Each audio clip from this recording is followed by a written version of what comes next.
Hi, my name's Dee and welcome to Sunchild Tarot. Now, this is a general Gods at Play reading for the full moon. I've already done oracle card readings for each individual sign. Link down below to the playlist, obviously. I'm going to say link down below a few times here. So, what's your sun, your moon, your rising? Now, these Gods at Play readings, if you've seen them before, by their very, very nature, they are dramatic.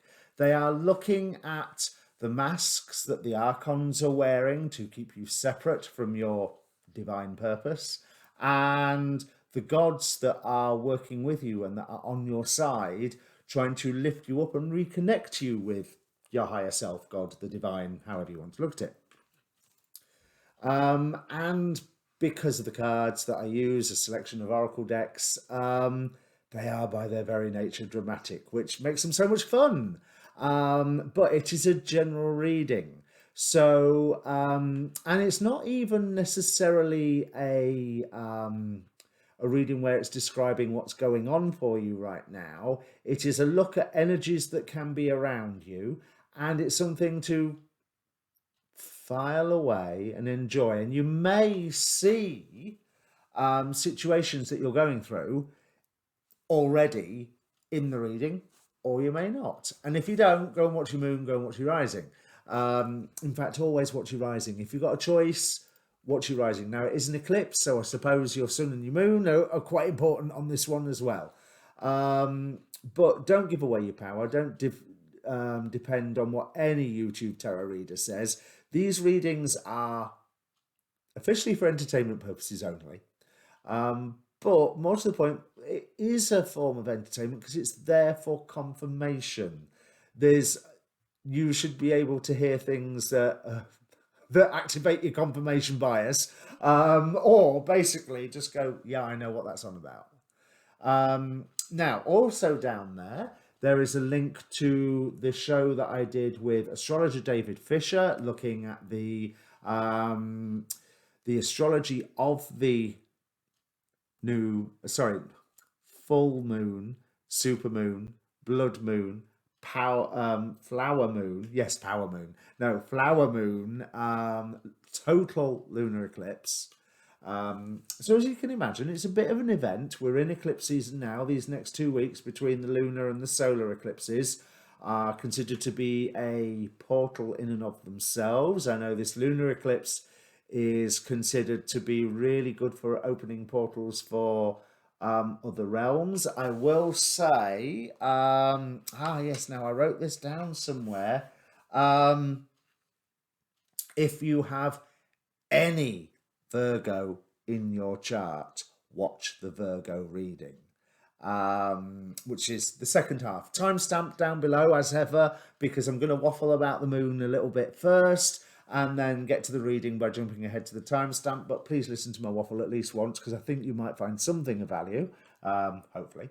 But if you have any Virgo in your chart, go and watch the Virgo reading. And if you are a Pisces sun, go and watch the Virgo reading. Because if you think about it, Pisces sun means Earth in Virgo.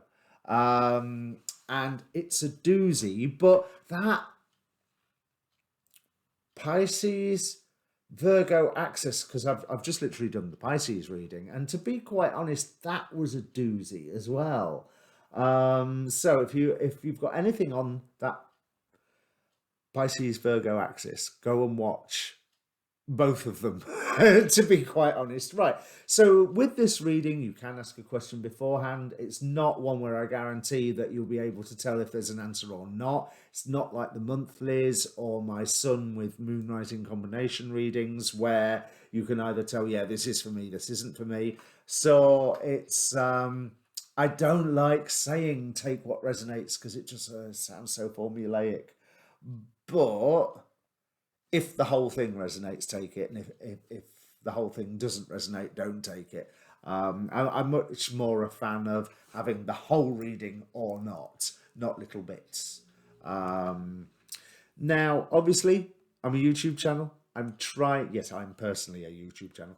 I'm trying to grow the channel, so I will be very grateful if you would like the video once you've had your reading, give me a good judgment that way. But don't forget to hit that like button. And if you haven't subscribed already, please do, because it really will help me grow the channel, because I leave my subscriber number public while it's so absolutely and utterly pathetic. So I'm still looking for that magic 1,000. So all helped, gratefully appreciated, and thank you so much to everyone who has. Now there's also a link down there for the Facebook page for this channel, because I don't trust YouTube notifications, but more importantly, I also post on there a lot of the astrology weather report videos that I collect from YouTube. So I try to make it a bit of a one-stop shop. And also it's got its own inbox. So if you want to contact me for a personal reading, that Facebook page is the best way to do it. There is a link tree down there that will take you to my Twitter and to my email and what have you. But trust me, Facebook's the best way to, as probably awful that is to say. Right, that was 5 minutes waffle already, and I haven't even got into the moon. So, in the Oracle card readings, I focused on the South Node. Now, what I want to focus on here is not even so much the lunar eclipse and the symbols of the lunar eclipse itself, apart from the inside degree or Chandra symbol for the 5-degree Sagittarius, where the eclipse is. I love this image. Also, being a Wonder Woman fan helps. A pair of shoes with wings on them. So basically, there's a blessing of Hermes. There is Hermes sandals. But what I want to focus on is Jupiter, because Jupiter is square to this eclipse and ruling this eclipse. Jupiter is at home in Pisces, obviously. It is dignified in Pisces, if you want to say it that way. It is also at home in Sagittarius. Now, I think that there's an extra whammy going on with Pisces. I've spoke about Neptune conjunct Pallas conjunct Orpheus in the Oracle card videos, playlist down below. But Neptune is, if you look at Neptune as the modern ruler, that's energizing Pisces and anything that's in it. You look at Jupiter as the traditional ruler, which I prefer traditional rulerships, it's energizing everything else in Pisces. The two rulers together cannot be a bad thing. Speaking as a Pisces, yes, things will get misty, and yes, things will get cosmic, and yes, things will get really, and this is quite a statement probably for all of Jupiter in Pisces this year and next year. But don't forget, we're going to get rained in by Saturn in a month or so's time as Jupiter goes retrograde. But moving on, the angel ruling Jupiter is Yelahia at 1 degree Pisces. It's actually 1 degree 11 minutes. So I looked up the angel number for that, which says very much it's about manifestation, prosperity, awareness, uniqueness, motivation, and independence. But basically, monitor your thoughts and stay focused. And that focus is a really, really important point. In the Pisces reading that I just finished, it's like your focus needs to be zeroing in and zeroing in and zeroing in. And I wish I'd thought of that image when I was doing the reading, because that's exactly what I was trying to say. But Yelahia, sorry, the angel number 111 is all about monitor your thoughts because you're going to manifest. Jupiter brings abundance. Now, Yelahia is all about sweetening judgment and is a karmic warrior, whatever that happens to mean. And I'm not even going to touch that phrase with the barge pole, because I think I know, but I think the understanding of that term is different for every single person. Because karma is different for every single person. But I like that sweetening judgment aspect. However, it's an eclipse, and as David pointed out to me, certainly in terms of, I think he was looking at the Indian astrology in the terms of the dragon Rahu and Ketu, or parts of the dragon Rahu and Ketu. He was saying that the eclipse is where the light is removed and so the demonic influence comes in.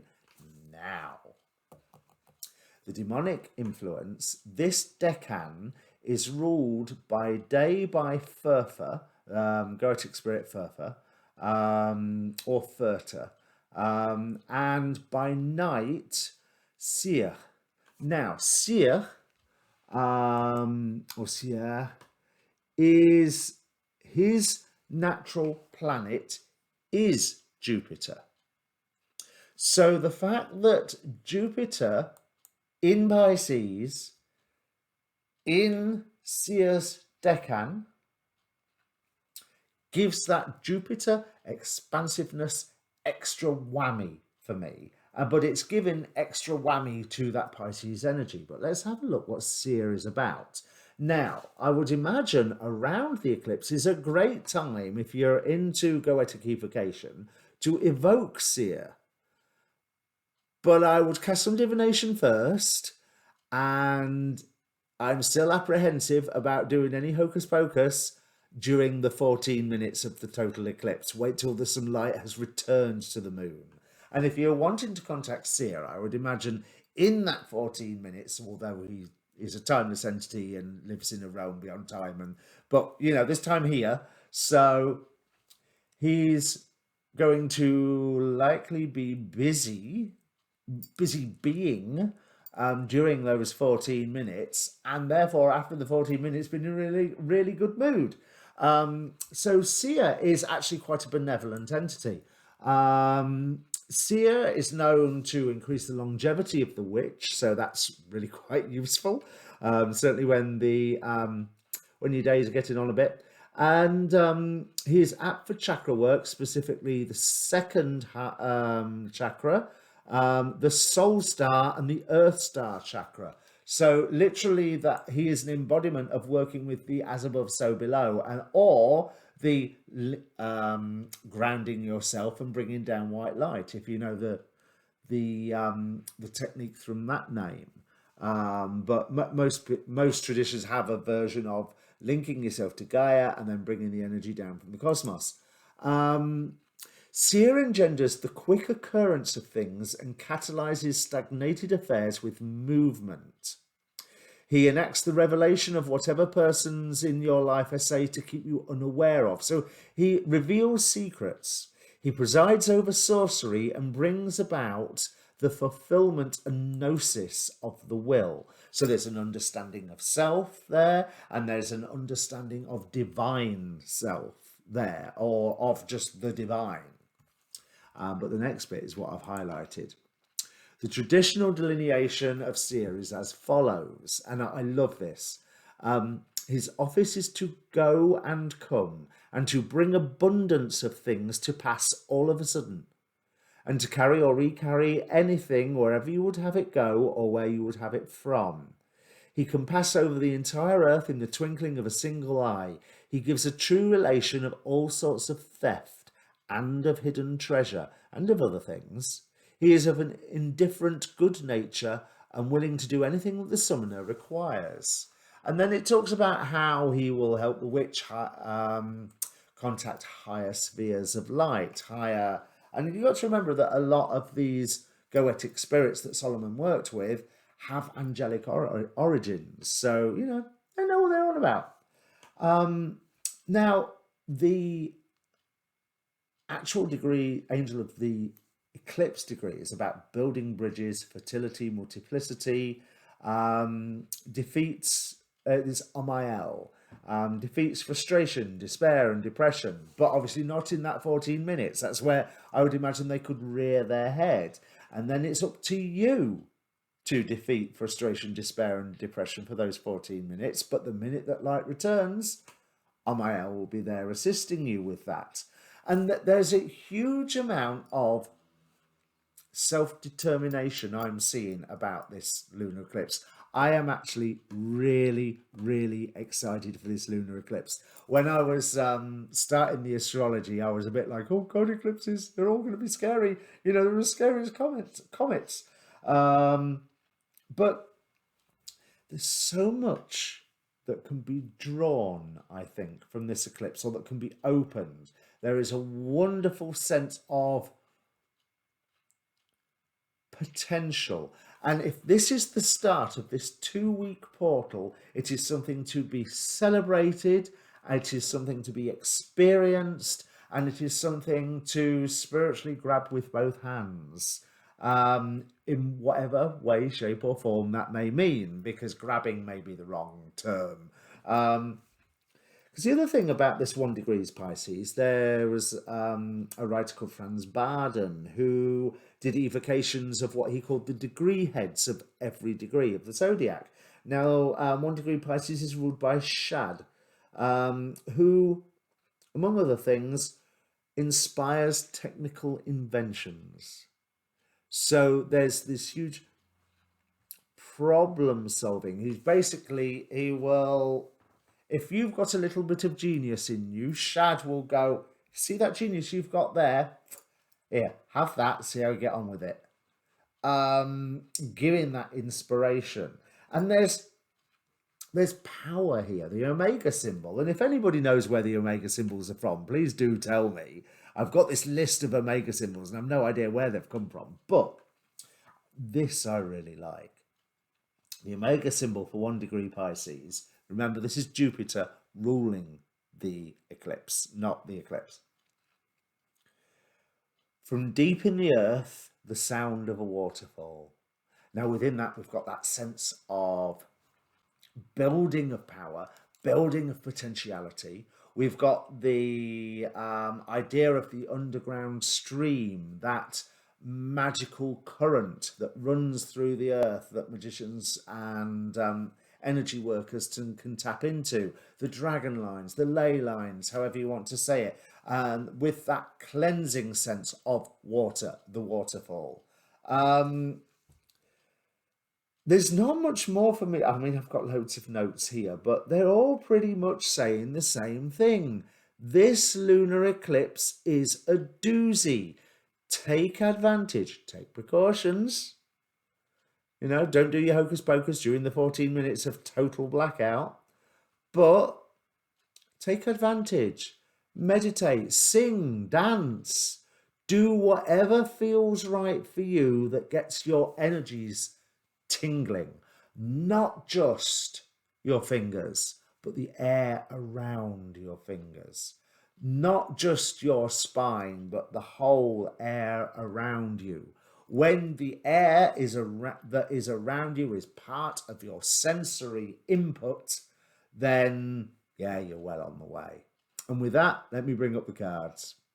Okay, Scorpio, now this eclipse is occurring in your 2nd house, which is all about your assets, things that you value, your finances, your things, I suppose is a good way to say it. Now, this top row, as you know, represents the masks that the archons are wearing as they are trying to suppress you and keep you separate from the divine. We have Maui with discovery, Rio with protection, Pele with purpose, Aphrodite with attraction, and Scylla or Scylla with drama.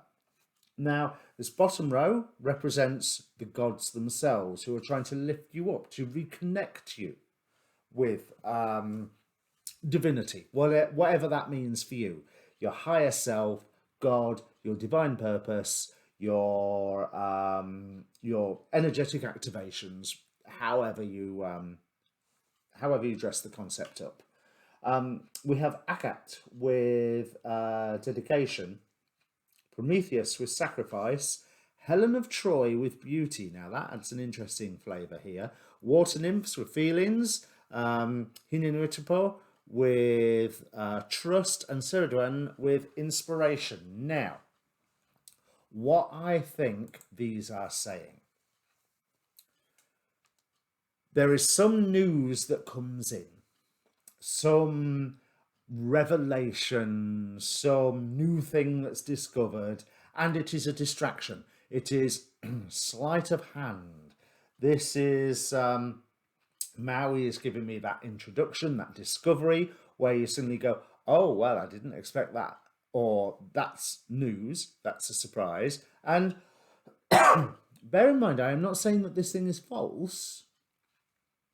I'm not saying it's true neither, but it is a distraction.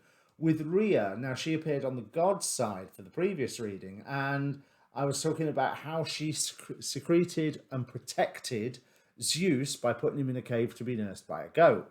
Here, she is a mask the Archons are wearing. So it's that idea of sleight of hand, of distraction, of removing something out of your vision, where Akhet is a deity of dedication, of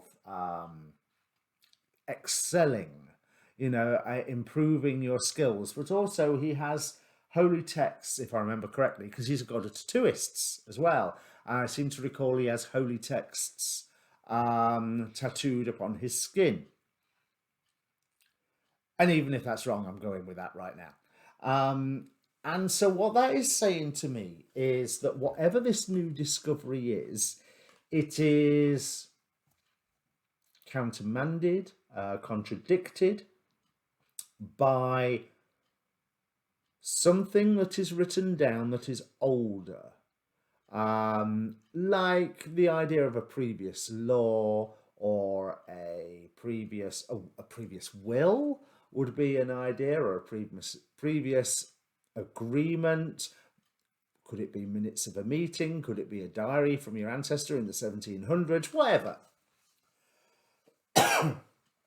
But whatever this new discovery is, it is really made quite irrelevant by what is already there, what is older, what is trusted, what is true. And even though it will cost you somewhat to be going with this older text, older could be a month, older could be 5 centuries, but by going with this older text, the established facts, it will cost you. Prometheus was sacrificed, but again, Prometheus, it's for the greater good, and it's something that you will believe in. And I think that you will be offered purpose by this new discovery to go, oh no, look at this new thing, let's go with this new thing, because it's shiny and it causes a good storm in a teacup. There's but you are being distracted by it. Stick with what is tried and true, and that your feelings are in line with it. Trust with the already existing guidelines that you have been working with. Now, I'm not saying that you are trusting in anything necessarily that external to yourself here, because whatever this older text says is something that you have accepted, been aware of, used as part of your intellectual framework for a long time.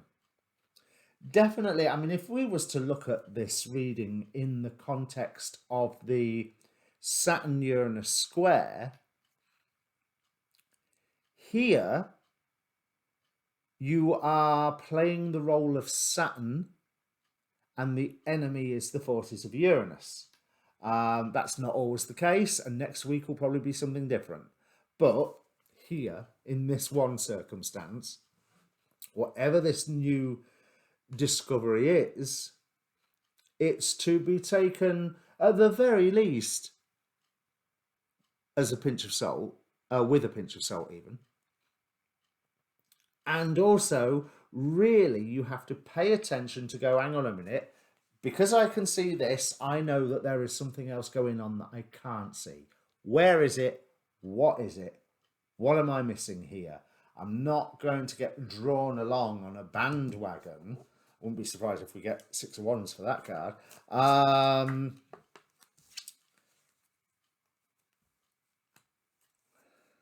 Yeah, because this new discovery seems so shiny and light and great. And it promises to be a healing discovery, but To be quite honest, I think what you will find is it's actually quite an isolating discovery. Another reason why you need to play the role of Saturn and go with what's established. You know, like another example would be age-old wisdom, shamanic wisdom against medieval Christian wisdom. Go with the age-old shamanic in that instance. Or an email that was written yesterday and an email which contained a statement of intent that was written 3 years ago.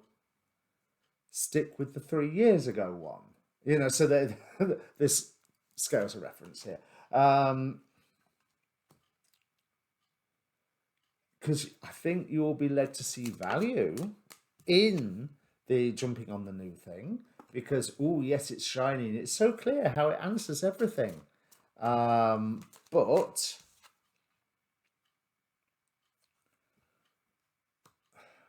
drama's not necessarily going to be taking you to a better place. Now, part of the reason that I say this, you notice a lot of cards fell out of the Oracle of Heaven and Hell. We also have the Angel Prince of the North even.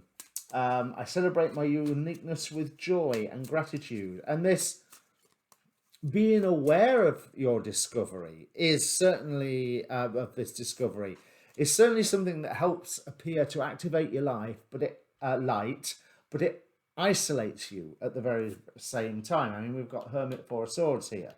So you can be fooled into going all in for it, because the Moon card here with Akat, there is a balance to be struck. For instance, the tame and the wild. And what you have discovered is something that's wild. It has yet to be tamed. And although it will cost you to not take advantage of this new revelation, what to tell you, Six of Wands, but beneath Pele. Yeah. It will be worth going to war here.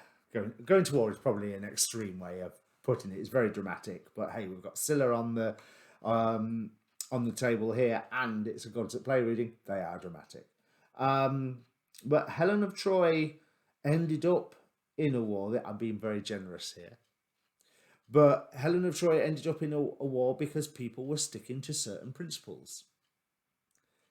You can question the nature of those principles, but they were non-negotiable on both sides. And the Devil card with feelings here. So it's how you are feeling about the situation, how you are feeling about this new discovery and the age-old stuff, which helps define your actions forward here, because you will be inspired as to a way to use the age-old wisdom, like I say, even if it's a 3-year-old email, to the betterment of the situation. I'm not going to say for your betterment. I mean, if it's for the betterment of the situation, then obviously it's for your betterment. But there is that sacrifice point here. So with the Jack of Swords above it, then I'm rather feeling that by sticking with the old way, you lose something, possibly financially, but it's the better thing to do, and it's something that you will recover from. Remember, Six of Wands is a victory card. Eight of coins here shows the work that you need to put into it, but you will be inspired as long as you trust in what you know. That's what I could call the reading, although it's not very scandalous, is it? Trust in what you know. Let's have a look at these Oracle of Heaven and Hell. So we've got Nanaya with spiritual communication, representing very much the feelings here. Louia with revelation. Maybe it's not even don't use this discovery, this revelation. It could be don't use it yet until you find a way to integrate it into what is already here. Because on first appearance, it appears contradictory. And that contradiction is in and of itself a trap and is distracting you from something else. Hahaya with refuge and Ayazel with divine comfort. This situation, whatever it is going to end okay. There's you're going to be okay at the end of it. But I believe that you should be taking refuge in the older wisdoms, the older texts, the older information, the more established stuff here on this one issue, Scorpio, whatever this is. Because whatever this revelation, this new discovery is, it threatens the status quo, or your personal status quo, and your personal status quo needs reinforcing before it can deal with absorbing this new information in. So at the very least, it's don't use this revelation yet. And at the most, it's just don't use this revelation. It's being used as a distraction. Keep an eye open from what they're trying to make you look away from. Watch both hands. There's because this is all designed to take you to a better place. Now, I will say, I don't feel bad about this new revelation. It's more to the point of now is not the time. And time will explain, time will show whether it is valid or not. I think that's a good way to put it. So, if this means anything to you, Scorpio, please do comment down below, because it is always good to know that these readings have hit home where they're supposed to go. If you hit a like, smash that like button. If you hit the like button, it does help the video get seen more. And obviously, I'm a YouTuber, so like, share, subscribe, all that good stuff. But yeah, let me know if this reading is for you, even if it's just a message heard and understood, because it's nice to know that these readings find who they are supposed to be going to. I will be doing a show with David Fisher about the new moon, obviously. And hopefully I will remember to link to the Lunar Eclipse Oracle card readings in the description below. And in the meantime, probably see you next on the new monthlies if you don't catch up on all those other things. Cheers.